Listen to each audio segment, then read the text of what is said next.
The last section for the Broward College Health Science Bootcamp, the last section of measurement is just applications.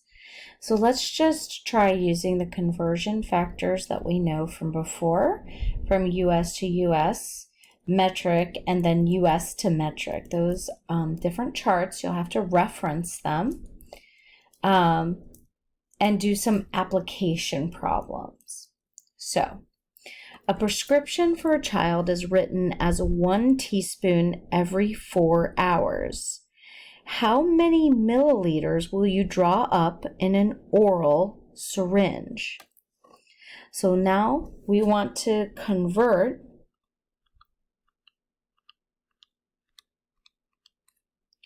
one teaspoon to milliliters.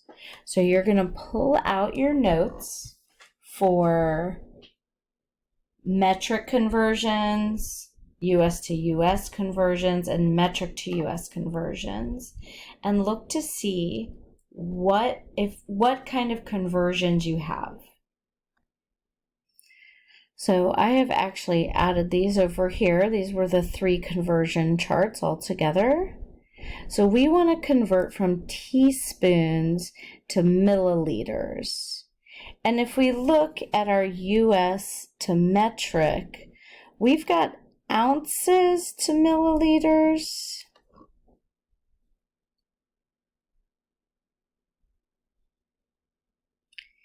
And in our US system, we've got teaspoons to tablespoons, tablespoons to cups, and cups to fluid ounces.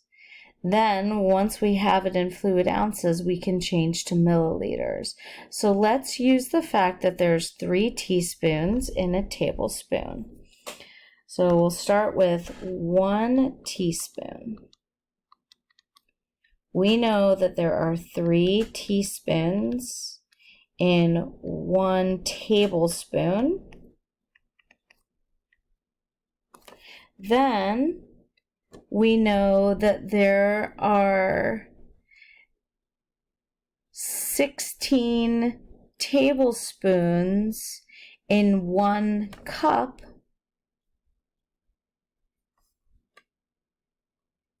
So 16 tablespoons in 1 cup. And then we know that 1 cup is 8 fluid ounces. Now look what we've done. We've canceled teaspoons, tablespoons, and cups. So now we're technically at fluid ounces. So let's go to our metric to US and say that 1 fluid ounce is 30 milliliters. So 1 fluid ounce is equal to 30 milliliters. Now we've canceled fluid ounces and we've ended with milliliters, which is what we wanted. So what math is going to happen? Well, on top we need to do 1 times 1 times 1 times 8 times 30, and then on bottom we have 3 times 16. All right, let's try it. So 1 times 1 times 1 times 8 is just 8 times 30. So this is on top 8 times 30, and on bottom 3 times 16. Now, let me show you a trick now that you've gone through these conversions and doing everything by hand. Remember we were talking about simplifying fractions and you can divide by the same thing on top and bottom? Well, why don't I cancel? Like 8 can cancel with 16, right? Because 8 divided by 8 is 1. right? And timesing by 1 is silly. 16 divided by 8 is 2. So the 8 cancels and leaves a 2 on bottom. And with a similar motion, 3 can cancel with 30, right? 3 goes into 30 10 times. 3 goes into 3 1 time. So these ones, timesing by 1, dividing by 1 is silly. So what's left on top is 10, and what's left on bottom is 5. Now, if that was too advanced, that's okay. You can pause the video, do 8 times 30, get a number, do 3 times 16, get a number, and then use your simplification to go through that division. I've chosen to simplify in the middle, and I get 10 over 2, which is just 5. So 1 teaspoon is 5 ml.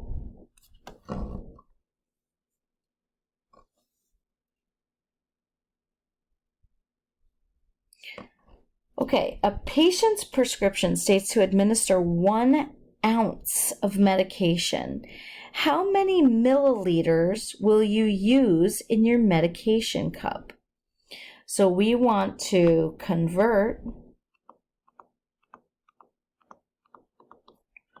1 ounce to milliliters. So we're going to start at 1 ounce, 1 fluid ounce, right? Because it's not by weight.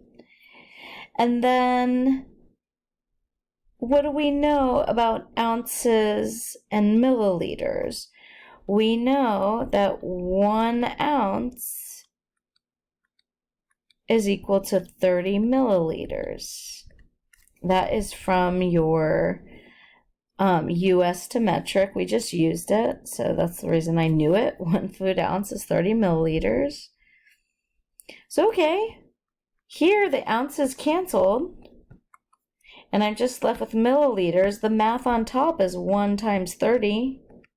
The math on bottom is just 1, which just makes 30 milliliters.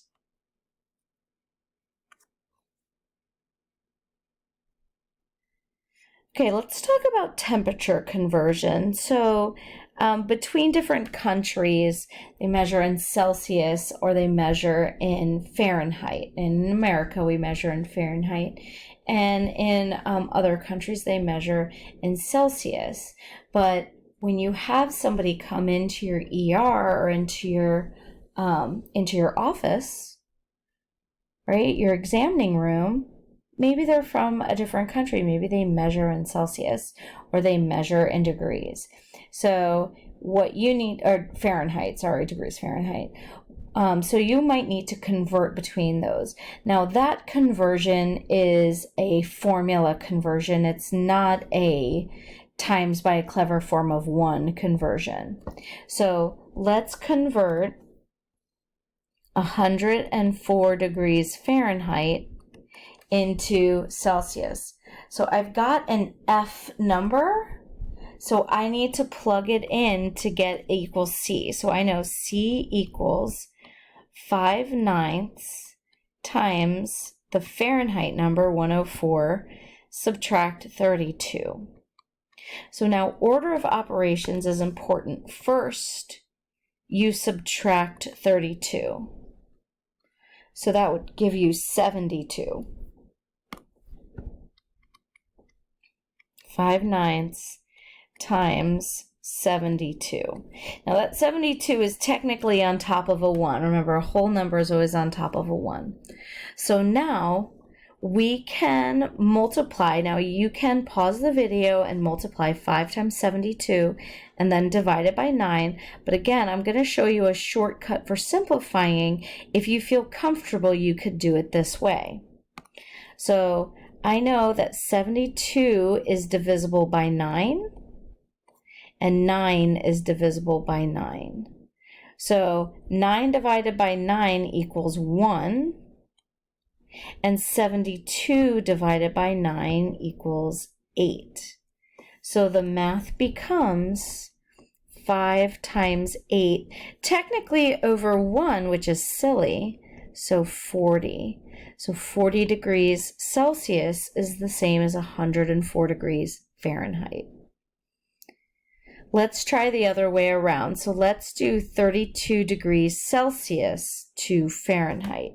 So what we know is 32 degrees Celsius.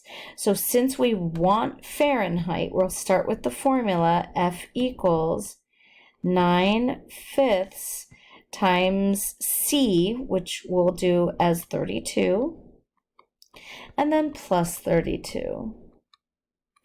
Now here, the 32 is technically over 1, but there's no factors that are shared with 5, right? There's nothing that they're both divisible by.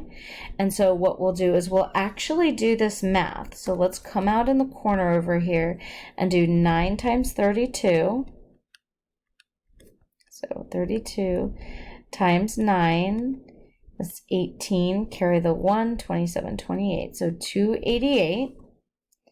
So this makes 288 over 5 plus 32.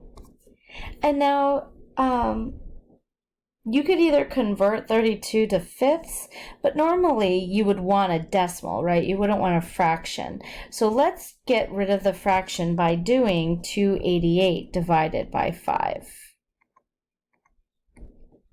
Now, luckily, 5 is a small number, so we can just use our multiplication table. 5 goes into 28 5 times. That makes 25. So bring down the 8. 5 goes into 38 7 times. That makes 35. Plus 3. Let's carry one digit, because generally when you're doing like a fever, you would have at least one decimal after that. So 5 goes into 30 6 times, and that makes 30. Subtract a 0, no remainder, so we don't have to keep going. So I'm not done, right? I just did this fraction. So I changed that into 57.6, and then I have to add 32. So now again, let's just review adding decimal numbers. We've done a lot of multiplication with decimals, but we haven't done a lot of adding with decimals. So let me just remind you about how to add decimals. When you're adding the decimals, you actually have to line up the decimal point. So 32's decimal point is to the right of the 2. So when we add down, now you can just add normally. 6 plus 0 is 6. 7 plus 2 is 9. 5 plus 3 is 8. So when you add those together, you get 89.6.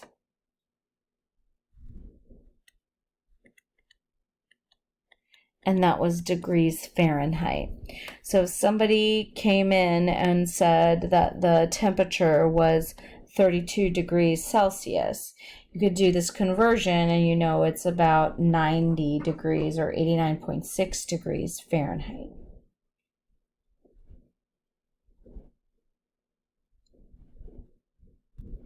So now, the last thing that I'm going to show you is dosing conversions. So when you are given a medication, they'll tell you what the general dose is.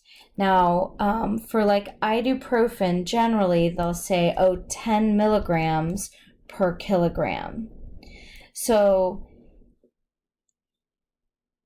your patient is going to come in and they're going to be like, yeah, I weigh this many pounds, or my child weighs this many pounds. And you have to know how many milliliters you should give them of a particular solution. So the solutions will have different concentrations and the dosing will be different based on the different medications. So let's say that all of that is given to you. Now, somebody calls you and says, this child weighs 25 pounds. How much ibuprofen should they get? So we know that we have a 25-pound person, right? 25 pounds. We need to change pounds to kilograms. Now, is this the one where we put 1 pound on bottom and 2.2 on top, or is this the one where we have 0.45? You'll have to go back to your conversion charts here.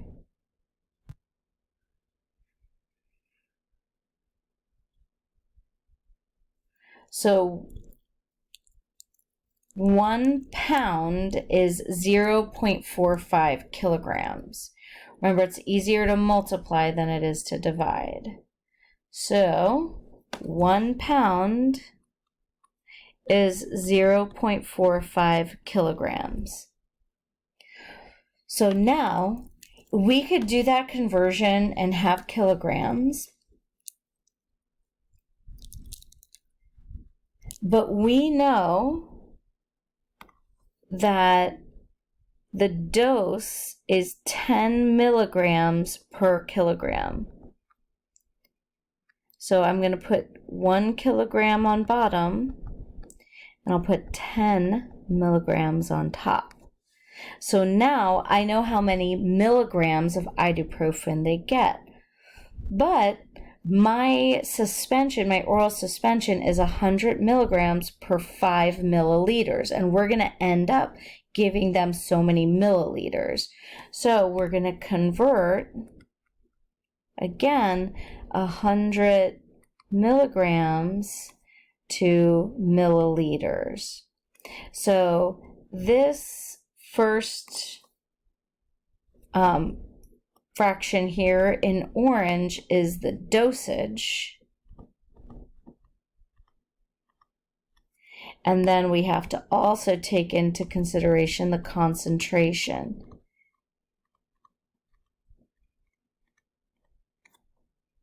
And now we can do that math.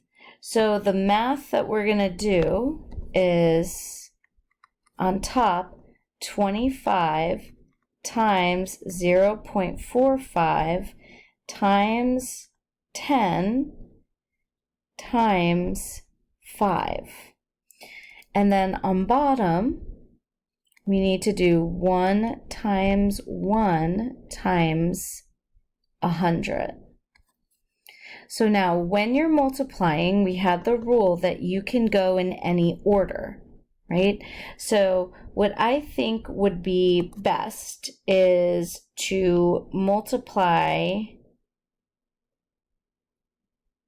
0.45 by 10, that gives me 4.5, and multiply 25 times 5, which is 125.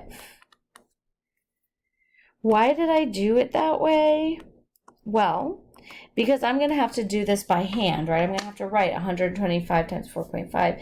And I could have put everything except the 0.45 together, but I feel like this way there's only one decimal spot. So I'm going to have to go over in the corner, and I'm going to have to do 125 times 4.5. So 5 times 5 is 25. Carry the 2, 10 plus 2 is 12. 5 plus 1 is 6. 4 times 5 is 20. Carry the 2. 4 times 2 is 8. 9, 10. Carry the 1. 4 times 1 is 4. Plus 1 is 5. Add down 5, 2, 6, 5. And since there's one decimal, there's one decimal. So my decimal place goes here. And I have 562.5, but remember that's still over 100. And when you're dividing by 100, you're moving your decimal place 2 decimals to the left. So I have to move my decimal 2 to the left. So my final answer is 5.625 ml. So your dosage and your concentrations can be used as a form of 1. So this child would get about this 25-pound child would get about 5.6 milliliters of that ibuprofen. Let's try one more. So when giving children acetaminophen, it's about 15 milligrams per kilogram. So if a patient weighs 50 pounds, how many milliliters should you give of 160 milligram per 5 ml oral solution or oral suspension? So we're going to start with the patient's weight. They weigh 50 pounds. And we can convert that to kilograms by doing 1 pound equals 0.45 kilograms. Sorry. And then we can use the fact that it's 15 milligrams per kilogram. So 1 kilogram is going to give me 15 milligrams. And then we have to take the concentration. So the concentration was 160 mg per 5 ml. So we'll put the mg on bottom, 160 mg per 5 ml on top. So notice all the cancellations here, pounds and pounds, kilograms, kilograms, milligrams, milligrams, and I'm left with milliliters, which is what I'm looking for. So what's the math? I've got 50 times 0.45 times 15 times 5 on top, and 160 on bottom.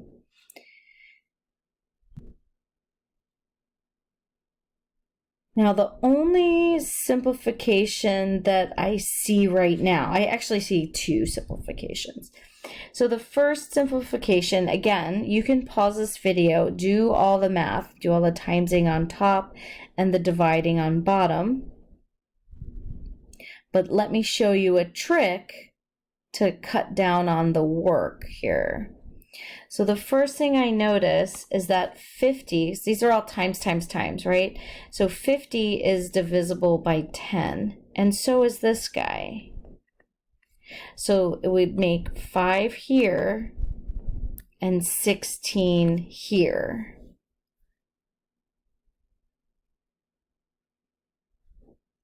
That's the only simplification I see. I thought there would be another one, but there isn't. And that's okay. So the math we're going to do on top is 5 times 0.45 times 15 times 5. So let's multiply 5, 15, and 5. So 15 times 5 is 75. And 75 times 5 is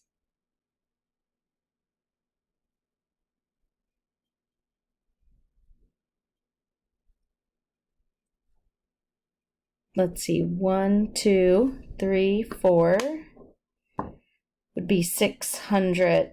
So 675.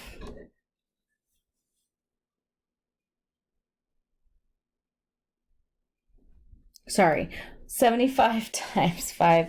Let's just write it out. I clearly can't do this in my head. 75 times 5. 5 times 5 is 25, carry the 2. 7 times 5 is 35, 36, 37, 375. So I've got 375 times 0.45. Big divide 16. So let's do 375 times 0.45. So 375 times 0.45, 2 decimal places. So 5 times 5 is 25, carry the 2. 5 times 7 is 35, 36, 37. And then 5 times 3 is 15, 16, 17, 18. Okay, let's move over. 4 times 5 is 20, carry the 2. 4 times 8 is 28, 29, 30. Carry the 3. 4 times 3 is 12, 13, 14, 15. So 5, 7, 8, 6, 1, 2 decimal places. So my top number is 168.75 divided by 16. So now we have to do that division. So 168.75 divided by 16. So 16 goes into 16 once. Do that multiplication. 16, subtract. That gives me 0. Bring down the 8. Now 16 doesn't go into 8, so it goes in 0 times. Subtract. I still have the 8, but now I'm going to come down with a 7. The decimal point goes straight above. So 16 times 5 is 80. So I'll put 5 here. That makes 80. Subtract, it makes 7. I'm going to bring down the 5. 16 goes into 75.